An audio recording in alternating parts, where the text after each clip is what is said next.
Hello and नमस्ते, welcome back to my YouTube channel. Hope सबैजना सन्चै हुनुहुन्छ। म पनि एकदम फिट एन्ड फाइन छु है। आफ्टर अ लङ टाइम मैले युट्युबमा भिडियो बनाउँदैछु। यतिकै भिडियो पनि अब जस्ट फ्री भएको भएर भिडियो बनाउनु पाएको, त्यही पनि नत्र त निन्द्रा प्यारो भएर सुत्ने अर्को गर्ने फ्री टाइममा हुन्थ्यो।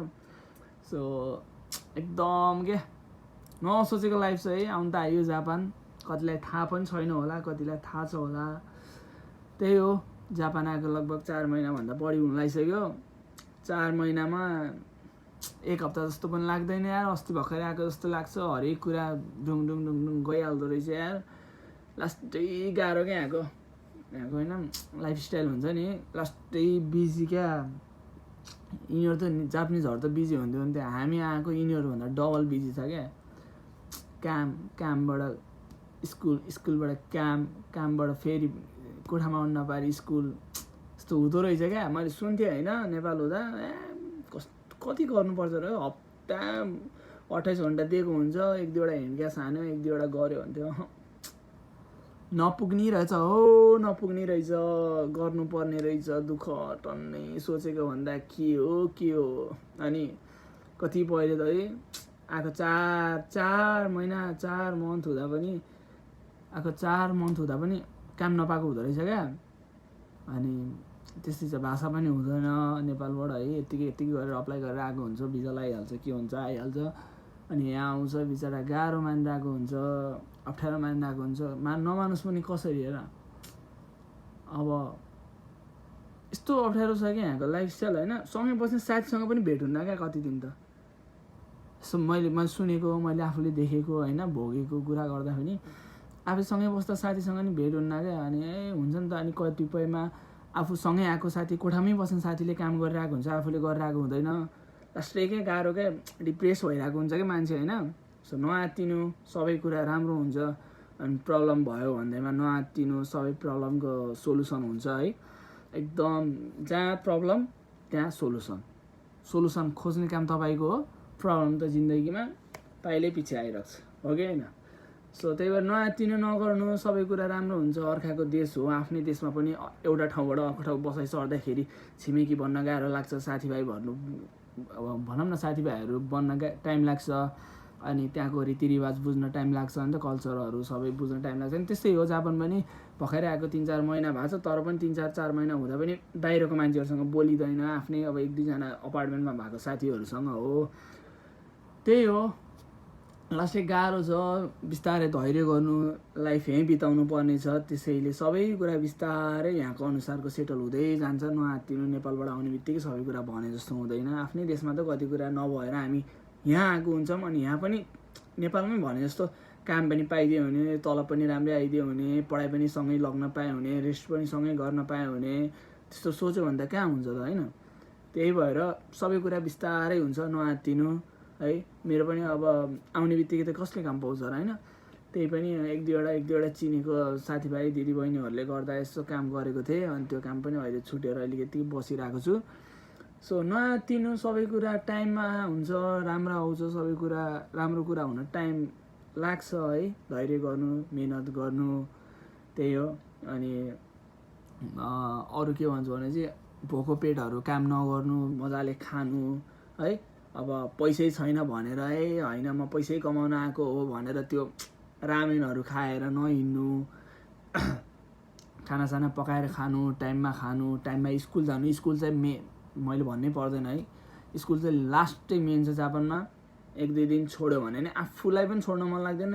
केही गरी छुटिहाल्यो भने लास्टै पछुतो लाग्छ। किनभने साथीभाइहरू 1 दिन पनि नछुटेर 1 वर्ष 2 वर्ष गइरहेको हुन्छ होइन।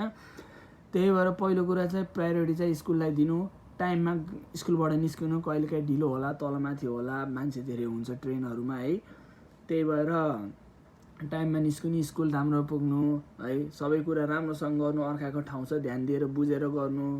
त्यही हो, जापान लास्टै हुन्छ नि त प्राइभेसी। अनि अर्को लास्टै स्ट्रिक्ट छ नि त यहाँको रुल्स एन्ड रेगुलेसनहरू। सबै कुरा राम्रोसँग गर्नु, ध्यान पुऱ्याएर गर्नु। त्यही हो, मैले पनि अहिलेसम्म त्यस्तो नराम्रो काम त केही गरेको छैन है। अनि कतिपय मेरो सामान खसेको सामान पनि भेटिरहेको हुन्छ। मैले मोबाइलै छोडेको थिएँ स्टेसनमा, भेटिरहेको हुन्छ। लाइक रुल्स पनि स्ट्रिक्ट छ कि। भने नि प्रब्लम छ, प्रब्लमको सोल्युसन पनि छ क्या। मान्छे यति धेरै छ होइन, यति धेरैको सामान दिनमा कति हराउला, तर पनि भेटिरहेको हुन्छ क्या। दिस इज लाइक सोल्युसन क्या होइन। छ नि त, जापान हो, तर सबै कुरा अब आफ्नो देशमा हामीले आफ्नो देशमा सबै कुरा खोजेर पाउँदैन, यहाँ पनि पाउँदैन। सबै कुरा पायो भने त्यसलाई के लाइफ भन्नु त होइन। कुनै चिजको लागि स्ट्रगल गर्नु, लाइक मेहनत गर्नु नै हुन्छ नि त, लाइफको लेसन हो क्या, सधैँभरि हो क्या त्यो भनेको। कुनै कुरा तिमीलाई कहिले पुग्दैन क्या। अब मलाई एउटा काम थियो, एउटा कामले म जति खान्थेँ मलाई पुग्थ्यो, 2टा काम भयो, मलाई अझै धेरै खान मन लाग्छ, अझै धेरै लाउन मन लाग्छ, अझै धेरै खर्च गर्न मन लाग्छ। 3टा काम भयो, मलाई एउटा अपार्टमेन्ट लगेर बस्न मन लाग्छ, एउटा गाडी घोडा चढ्न मन लाग्छ है। त्यस्तै हुन्छ क्या मान्छेको हुन्छ नि, आफ्नो जति छ त्यतिमा लेभल मिलेको हुन्छ। त्यही भएर आफ्नो नहेर्नु कि लेभल के भन्न लागेको थिएँ म, है के भन्न लगाएको थिएँ सरी के बोल्छु यार, बहुत छिटो बोल्छु है। अनि म चाहिँ एकदम फ्रेङ्कली छु है जोसँग पनि। अनि हजुरहरूलाई थाहा नै होला, मसँग जति मान्छे बोल्छ नि अहिले मेरो भिडियो हेरिरहेको होला जस साथीहरू, र म लास्टै फ्रेङ्कली छु क्या मान्छे होइन। केटी केटा दिदी दाई बहिनी भाइ जोसँग नि मिल्छ होइन, बोल्छ होइन, नराम्रो कोहीसँग हुँदैन। त्यही हो, हाँसी खुसी बोल्नुपर्छ, सबैलाई राम्रो गर्नुपर्छ, कसैलाई नराम्रो गर्नु हुन्न, नराम्रो गर्नेलाई छुट्नु पनि हुन्न, हो कि होइन। सो त्यही हो, यस्तै छ। स्कुल बिहानमा छ, स्कुल गयो, स्कुलबाट नाइट काम गयो, फेरि कहिलेकाहीँ स्कुलै गयो, त्यतैबाट कहिले कोठामा आएर गयो। गाह्रो पनि लाग्दैन, त्यो के हुन्छ नि त। आफूले भनेको ठाउँमा घुम्न जान पनि आफ्नो मन मिल्ने साथीहरू हुँदैन, कहिले मेरो मिल्छ टाइम साथीको मिल्दैन होइन, साथीहरूको त्यस्तै हुन्छ। त्यही भएर सबै कुरा एक्ज्याक्टली टाइममा नहुने क्या, यस्तो होइन। सबै कुरा आफूले भने जस्तो सबै छ क्या, यहाँ पैसा छ त सबै छ, तर पनि होइन केही कुरालाई मेन्टेन गरेर लैजानै सकिन्न क्या। लास्टै टाइमिङ चाहिँ लास्टै क्या हुन्छ नि त। टाइम चाहिँ किन्न सकिन्न होइन, सब किन्न सकिन्छ क्या यहाँ पैसाले, त्यस्तो छ क्या होइन। त्यही हो, नेपालभन्दा धेरै गाह्रो छ। नेपालबाट आउँदा सोचेर मैले के सोचेको थिएँ, एउटामा बसौँला, काम त अहिले सोचेकै थिएन, अब कति महिनासम्म नपाइने ठिकै हुन्छ होला भनेको थिएँ। नेपालबाट ल्याएको पैसा पनि छिटै सक्यो, अनि काम पनि लगभग पाएँ, तर स्यालेरी चाहिँ 1 मन्थको अर्को मन्थको लास्टमा अगाडिको मन्थको आउँदो रहेछ क्या ठ्याक्कै होइन। 1 महिना चाहिँ लाइक कुर्नु पर्दो रहेछ। त्यही भएर पैसा ल्याउँदै हुनुहुन्छ भने धेरै ल्याउनु, जापान आएर खर्च नगर्नु है। मैले जापानको बारेमा मात्रै भन्ने होला, तर म अहिले यहीँ छु नि त, त्यही भएर मलाई अरू कुरै थाहा छैन। अनि आफूले भोगेको कुराहरू दिउँ भन्ने हो, लेसन हल्का आफूले भोगेको कुराहरू थोरै सिकाऊँ भन्ने हो। त्यही हो, पैसा धेरै बोकेर आउनु, राम्रो डकुमेन्ट बनाएर अप्लाई गर्नु, राम्रो कन्सल्टेन्सीबाट गर्नु, अनि जापान आउनु मात्रै ठुलो कुरा होइन, नेपालमै पनि मेहनत गर्नु। कसैको भिजा रिजेक्ट हुन्छ, के हुन्छ, लक्की हो क्या, कसम भनेको सबैले भन्छ क्या भिजा रिजेक्ट हुने लक्की हो के। यस्तो दुःख होइन तिमीहरूले गर्ने मान्छेले यो दुःख नेपालमा पनि गर्छ होइन, तर हामी नेपालमा दुःख गरिएन क्या, तर यहाँ चाहिँ गरियो, तर परेपछि हुँदो रहेछ, सबै कुरा गर्नु पर्दो रहेछ होइन। तर यति दुःख होइन, मैले यो काम 8-8 घन्टा काम गरेर पढेर खाना खाएर यत्रो पैसा कमाएर पनि अझै कमाएको पैसा पनि खर्च गरेर यत्रो गर्ने बेलासम्म म नेपालमा काठमाडौँमा एउटा 10,000 को रुम लगेर महिनावारी 15-20 हजार खर्च गरेर बसेर मैले लोकसेवा पढ्ने भने फ्याट्टै नाम निस्किन्छ मेरो होइन, सबैजनाको भन्न खोजेको। त्यति धेरै मेहनत गरिरहेछ क्या हामीले, पढाइ चाहिँ त्यस्तो धेरै छैन, तर सकिने रहेछ। पढाइ सँगसँगै हामीले कामलाई आफन्त दाजुभाइ हुन्छ नि त, सबै टाइमिङहरू अब घुम्ने डुल्ने खाना पकाउने यता जाने उता जाने सामान किन्न जाने सबै टाइम मिलायो भने पढाइ सँगसँगै हुँदो रहेछ। यति कुरा हो कि हामी स्कुल जान्छौँ, काम जान्छौँ, कामबाट घर आएर सुत्छौँ, फेरि स्कुल जान्छौँ, अनि दिएको होमवर्कहरू कहिलेकाहीँ काममा गर्छौँ अथवा ट्रेनहरूमा गर्छन् कसैले, अनि त्यही भएर पढाइ चाहिँ हामीले अगाडि लग्न सक्दैनौँ क्या, त्यो हो कारण। अनि किनभने हामी राति 12-1 बजीसम्म मोबाइल चलाउन सक्छौँ है, भोलि बिहान 9 बजी स्कुल हुन्छ, तर हामी 12-3-2 बजीसम्म मोबाइल चलाएर बस्न सक्छौँ, त्यहाँबाट स्कुल जान सक्छौँ, स्कुलबाट काम जान पनि सक्छौँ, तर मोबाइल चलाउने समयमा पढ्न सक्दैनौँ। किनभने अहिले हामीलाई भर्खरै हामी नयाँ हो नि त, जस न्यू स्टुडेन्ट हो नि त, हामीलाई भाषाको मतलब हुन्न क्या होइन। जब यति सोच्नुपर्छ कि हामी यो ठाउँमा 10-15 वर्ष लाइफ बिताउनु छ भनेपछि यो ठाउँको रीतिरिवाज, यो ठाउँको कल्चर, यो ठाउँको सबै क्या टाइमिङदेखि लगेर अब वार्डको कामहरू सबैले सेन्सीहरूलाई दिइरहेको हुन्छ होइन। आफै जानु मोबाइल ट्रान्सलेट गरेर हुन्छ कि बोलेर हुन्छ कि के गरेर हुन्छ आफै गर्नु। किनभने तिमीहरू हुन्छ नि त आज मात्रै नयाँ हो क्या, भोलि पर्सि त पुरानो हुन्छ नि त, सधैँ अरू गइदिन्न। त्यही भएर होला कसैले नबुझ्ला, तर पनि आफै जानु, आफैले मिहिनेत गर्नु, आफैले बुझाउनु। जति बोल्न सिक्यो अरूको भाषा त्यति सिकिन्छ, नयाँ वर्डहरू सुनिन्छ, नयाँ वर्डहरू बोलिन्छ, आफूले गरेको मिस्टेकहरूलाई दोहोऱ्याउन सकिन्छ होइन। त्यही भएर यो वडा कार्यालयहरू जाँदाखेरि आफै जानु, अर्को गर्नु, अनि बिलहरू राम्रोसँग तिर्नु। बरु जस्तै 2 महिनाको इन्सुरेन्स छ, म 1 महिनाको अहिले तिर्छु, अर्को महिनाको पछि अर्को महिना तिर्छु भनेर त्यसरी बस्नु भन्दा पनि 2 महिनाकै एकैचोटि तिर्दिने। किनभने कहिलेकाहीँ यस्तो बिजी भइन्छ कि यो थाहा नै हुँदैन क्या, अनि बिलहरू हेर्ने फुर्सद पनि हुँदैन। त्यही भएर सकेसम्म पैसा भएअनुसार पहिले नै तिर्नु राम्रो हो, तिर्नै पर्ने चिज हो। रेगुलरली तिर्यो भने पछि भिजामा अप्ठ्यारो हुँदैन। त्यही हो, गाह्रो छ खाना पकाएर खाऊ, बाबा मम्मीबाट टाढा भयो, लास्टै गाह्रो। पढ, काम गर, कमाऊ, आफै सामान किन्न जाऊ, वडा कार्यालय जाऊ होइन। अब लास्टै क्या। अनि नेपाल हेरिकन त ठिकै हो कि हामी अलि स्टुडेन्ट लाइफमा छौँ नि त अहिले।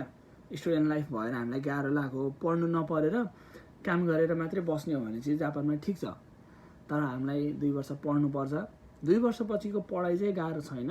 यो 2 वर्षमा चाहिँ हामीले मेहनत पढाइमा फोकस गर्नुपर्ने हो। तर अहिले भर्खरै हाम्रो ऋण गरेर आएको भएर हामी कामतिर बढी फोकस गरिरहेको हुन्छ। अहिले भर्खरै हामीले ऋण गरेर आएको भएर कामतिर बढी फोकस गरिरहेको हुन्छ सबैले, मैले पनि अरूले पनि है हो। तर ऋण छ भन्दैमा हुँदैन केटा। मैले भने नि तैँले जति धेरै कमायो, तिमीहरूले जति धेरै कमायो होइन, त्यति धेरै खर्च आफ्नो निस्किँदै जान्छ क्या। त्यही भएर एउटा काम गर्नु, भिजा पनि राम्रो आउँछ, भिजा थप्ने बेला पनि प्रब्लम हुँदैन, ब्याङ्क क्यास गर्नु, राम्रोसँग गर्नु। बिदामा बरु काम हान्नु 40 घन्टा, बिदामा बरु केही गरेर हान्नु कामहरू, यताउता एन्ड क्यासहरू मिल्छ भने। अरू बेला चाहिँ पढ्नु केटा हो, पढ्नु राम्रोसँग। भाषा बनाउनु जिन्दगीमा, भाषा बाहेक अरू चिज भन्ने के छँदै छैन क्या जापानमा होइन। तैँले आफूलाई भाषा बनाइस् भने आफैले काम खोजिस् भने कसैले तेरो कामबाट प्रफिट खाएन होइन। ठिक छ जोस्, एकदम ठिक छ। अनि म पनि अब बिस्तारै अब सधैँभरि यहीँ बस्नु छ नि त, पैसा कमाएर घर जहाँ पैसा कमायो नि जहाँ घर जाने भन्ने कुरो त हुन्न, यहीँ बस्नु छ। त्यही भएर अब यहाँको खानाहरू सिक्नु, सधैँ नेपाली दाल र भात पकाउनु टाइम लाग्छ, कहिलेकाहीँ बाहिर फुडहरू खान सिक्नु। अनि अब यहीँ बिताउने भएपछि त यहीँको पनि त खाना सिक्नु पऱ्यो नि त। सधैँ नेपाली भात, दाल, मासु हुन्छ नि त, नेपाली तरकारीहरू खायो भने त सकिन्न, किनभने नेपाली पनि महँगो छ यहाँ। तर नेपाली हेरिकन जापानिज धेरै सस्तो छ। तर कति मान्छेहरू नबुझेर नेपाली पसल धाइरहेको हुन्छ, एकदम महँगो छ नेपाली पसलहरू। अनि त्यही भएर जापानिज चामल खान सिक्नु, जापानको सबै आइटमहरू खान सिक्नु। अनि सधैँ खाना मात्रै पनि नखानु है। खाना खायो भने खाना खाएको जस्तो त अरू केही हुँदैन, तर सधैँ खाना मात्रै पनि नखानु, कहिलेकाहीँ बाहिरको चिजहरू पनि खानु, कहिलेकाहीँ मुख फेरिन्छ है। सधैँ खाना मात्रै खाँदा हुन्छ नि त, आफ्नो शरीरलाई पनि एउटै चिज गर्दा पनि त ल्याङ हुन्छ नि त। अन्त यो के भनौँ त अरू, म एकदमै गर्मी छ। आउँदाखेरि नेपालबाट ठ्याक्कै हामी आउँदाखेरि लास्टै चिसो हावाहुरी चल्ने, अनि यो साकुराहरू फुलेर झर्ने बेला भएको थियो, लास्टै हावाहुरी चल्थ्यो। ठ्याक्कै बिचमा हुन्छ कुल थियो मौसम। अहिले चाहिँ लास्टै गर्मी छ। अबको 1 महिनापछि लगभग चिसो चिसो चिसो चिसो हावाहुरी बसन्त ऋतु टाइपको हुन्छ नि त, कस्तो कस्तो हो मलाई पनि थाहा छैन ठ्याक्कै। अब चिसो हुन्छ बिस्तारै, चिसो भन्दा पनि कुल आनन्द, त्यस्तो गर्मी पनि नै त्यस्तो जाडो पनि नै। अनि पछि चाहिँ नेपालको दसैँ तिहार सकेपछि उता पनि चिसो हुन्छ नि त, यहाँ पनि त्यस्तै हो, सेम हो मौसम चाहिँ।